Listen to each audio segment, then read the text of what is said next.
Picture a young Corsican officer, born into a modest family, rising through the tumultuous ranks of the French military during one of Europe's most chaotic periods. By the age of 30, he crowns himself Emperor of France, leading his nation to unprecedented dominance across the continent. This is the story of Napoleon Bonaparte, a man whose name symbolizes ambition, military genius, and political cunning. His life is a tale of meteoric rise, monumental achievements, and inevitable downfall. Join us as we explore the life of one of history's most iconic figures. Napoleon's journey from an obscure Corsican to the ruler of an empire is a narrative of extraordinary talent, ambition, and perseverance. His rise was powered not just by military brilliance, but also by his sharp political instinct. In an era where power was traditionally inherited, Napoleon proved that merit could catapult someone to greatness. However, his story also illustrates the dangers of unchecked ambition. We will see how Napoleon's extraordinary abilities reshaped Europe and how his insatiable drive for power led to his ultimate downfall. Napoleon Bonaparte was born on August 15, 1769 on the island of Corsica, which had been annexed by France just a year earlier. Despite noble lineage, his family was relatively poor. Growing up in Corsica, Napoleon developed a fierce sense of pride and a burning ambition to rise above his circumstances. At the age of 9, he was sent to the French mainland to attend a prestigious military academy. Though initially an outsider with a thick Corsican accent, Napoleon quickly distinguished himself with his intelligence and dedication. Excelling in mathematics and military strategy, he was commissioned as a second lieutenant in the artillery by the age of 16. The French Revolution, which began in 1789, opened new doors for Napoleon. The revolution dismantled the old social order, allowing the military to become more meritocratic. Napoleon's first major opportunity came in 1793 during the siege of Toulon, where his tactical brilliance and artillery secured a decisive victory for the revolutionary forces. This success earned him a promotion to brigadier general at just 24 years old. Napoleon's rise to prominence truly began when he took command of the French army of Italy in 1796. Leading an underfunded and poorly equipped force, Napoleon transformed it into a powerful army.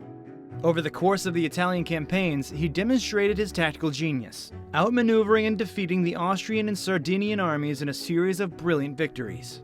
These triumphs not only secured French control over northern Italy, but also made Napoleon a national hero. His dispatches from the front, filled with vivid accounts of his victories, were widely published, making him a household name across all of France. As his reputation as a bold and daring commander grew, so did his political ambitions. In addition to his battlefield successes, Napoleon demonstrated skill in diplomacy and governance. He negotiated treaties, reorganized territories, and established republics under French influence, laying the groundwork for his later imperial ambition. The Italian campaigns were the foundation of Napoleon's transformation from military leader to political figure, paving the way for his eventual rise to power.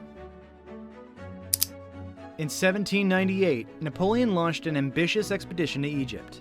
His goals were grand: disrupt British trade routes in India, expand French influence in the Middle East, and establish himself as a leader capable of global strategy. The campaign was a mix of triumph and failure. Napoleon's initial victories, such as the Battle of the Pyramids, showcased his tactical brilliance and bolstered his reputation as a military genius. However, the campaign soon faced severe setbacks. The British Navy, led by Admiral Nelson, destroyed the French fleet at the Battle of Nile, leaving Napoleon's forces stranded in Egypt.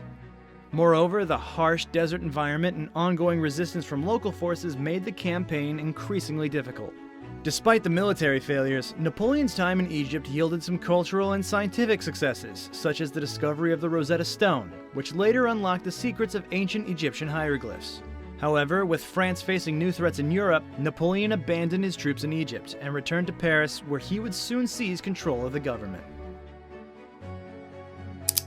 Upon his return to France in 1799, Napoleon found the country in political chaos. The revolutionary government, known as the Directory, was weak and corrupt. Sensing an opportunity, Napoleon joined a conspiracy to overthrow the Directory.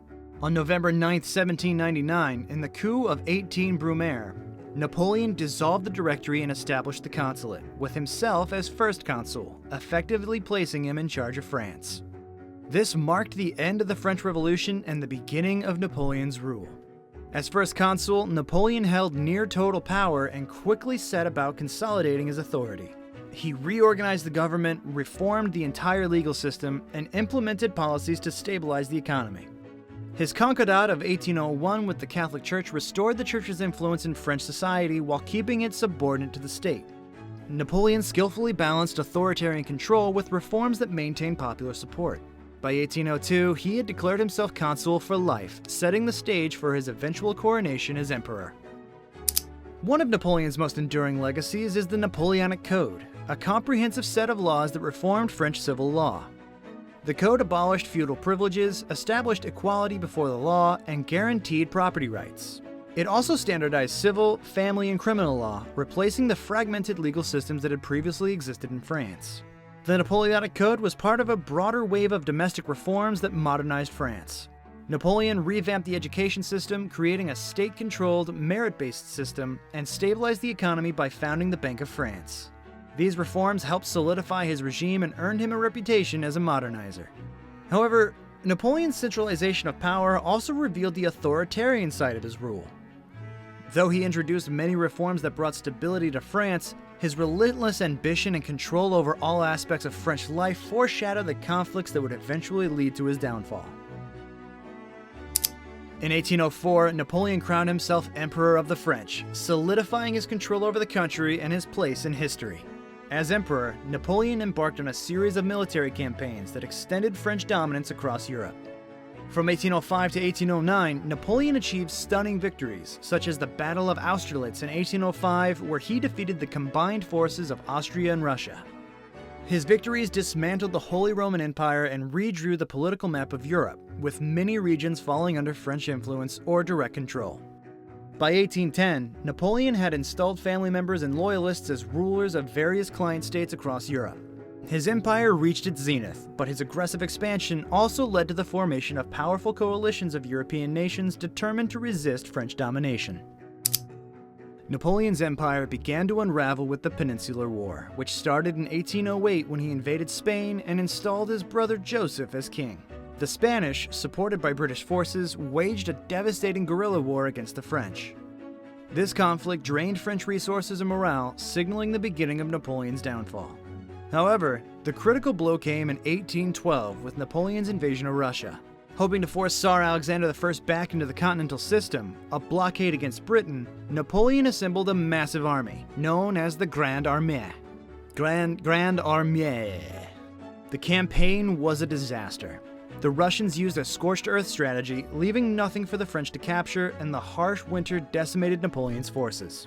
Of the 600,000 soldiers who began the campaign, only about 100,000 would ever return to France. The catastrophic failure in Russia shattered Napoleon's aura of invincibility and marked the beginning of his fall from power. In 1814, after suffering defeats at the hands of the Sixth Coalition, an alliance of Britain, Russia, Prussia, Austria, and others, Napoleon was forced to abdicate and was exiled to the island of Elba. However, in 1815, he escaped and returned to France, where he was greeted as a hero. For a brief period known as the 100 Days, Napoleon regained power. But his return was short-lived. At the Battle of Waterloo, Napoleon faced a combined army led by Britain's Duke of Wellington. After a brutal battle, Napoleon was decisively defeated. This time, he was exiled to the remote island of St. Helena in the South Atlantic, where he lived out the remainder of his life. He died in 1821. Napoleon Bonaparte's legacy is one of the most complex in history. He was a military genius, a reformer, and a modernizer whose policies influenced the world. His Napoleonic Code reshaped legal systems, and his reforms in education, finance, and administration had a lasting impact on France and beyond. However, Napoleon's relentless ambition also led to devastating wars and immense suffering. His attempt to dominate Europe ultimately provoked widespread resistance, leading to his downfall. Today, Napoleon is remembered both as a brilliant leader and a cautionary tale of the dangers of unchecked power. Napoleon Bonaparte remains a figure of fascination and debate. His life demonstrates the heights to which human ambition can soar, but also serves as a reminder of the consequences of overreaching in the pursuit of power. His story continues to captivate and educate, offering lessons in leadership, ambition, and the complexities of human nature.